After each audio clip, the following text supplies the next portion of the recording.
Bourail, c'est le centre de la Nouvelle-Calédonie, donc je comprends qu'ils aient choisi Bourail. Et pour moi, c'est important que les gens viennent ici pour exprimer leur soutien à la France, pays qui nous accompagne depuis très longtemps, 160 ans en gros.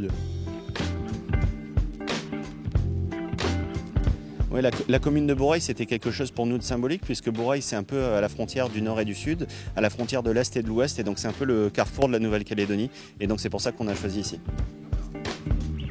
Oui, enfin, la cohésion, elle est là. On partage le même objectif de voter non le 12 décembre prochain, mais ce n'est pas une campagne de parti politique. C'est-à-dire que le 12 décembre prochain, on ne va pas voter pour un candidat, on ne va pas voter pour un parti politique, on va voter pour notre avenir, et donc vraiment qu'il y ait une implication de chacun avec sous les couleurs des voix du non. Ce ne sera pas une étiquette parti politique qu'on souhaite, c'est vraiment toutes les voix du non qui s'engagent.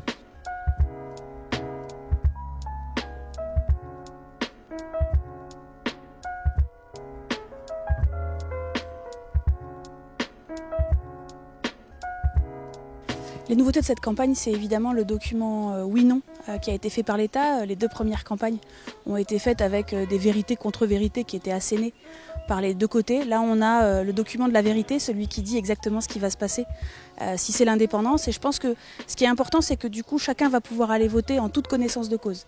Et c'est notre rôle, c'est-à-dire que la préparation de cette campagne et ce séminaire de travail va permettre à chacun d'aller sur le terrain expliquer ce document, expliquer les conséquences du vote pour le oui ou du vote pour le non, de manière à ce que chacun sache exactement ce pourquoi il va voter. Et puis quand il ne sait pas, vaut mieux qu'il n'aille pas prendre une position finalement dogmatique ou idéologique. Il vaut mieux ne pas aller voter quand on ne sait pas quoi aller voter.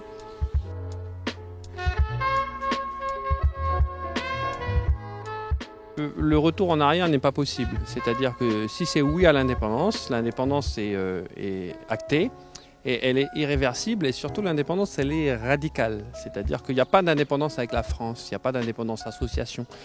Alors que voter non, c'est finalement se donner toutes les possibilités. C'est avoir une ouverture sur différents choix. Parce que le non, il peut être avec encore plus d'autonomie pour la Nouvelle-Calédonie. Le non, il peut quand même permettre de voter pour l'indépendance dans 20, 30 ans, 40 ans. Le non, c'est la garantie que la Nouvelle-Calédonie, notre pays et la France continuent un bout de chemin ensemble. À nous à déterminer combien de temps encore. Mais voilà, c'est pas le statu quo.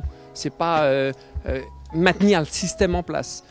Puisque l'État nous a dit que même avec le non, il y allait avoir une période de transition qui allait s'ouvrir et qu'il fallait profiter de cette période de transition pour réformer le système calédonien qui est encore trop injuste, trop inégal. Et donc, même en cas de non, on va pouvoir réformer notre pays, mais avec l'aide de la France, de manière à faire un pays qui soit encore plus fort et plus beau, où chacun aura sa place.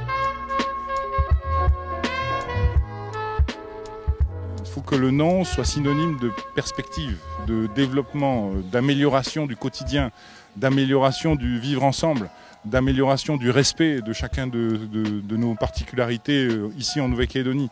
Et c'est bien la France qui nous permettra d'avancer ensemble et de faire que nos enfants se sentent de mieux en mieux ici en Nouvelle-Calédonie.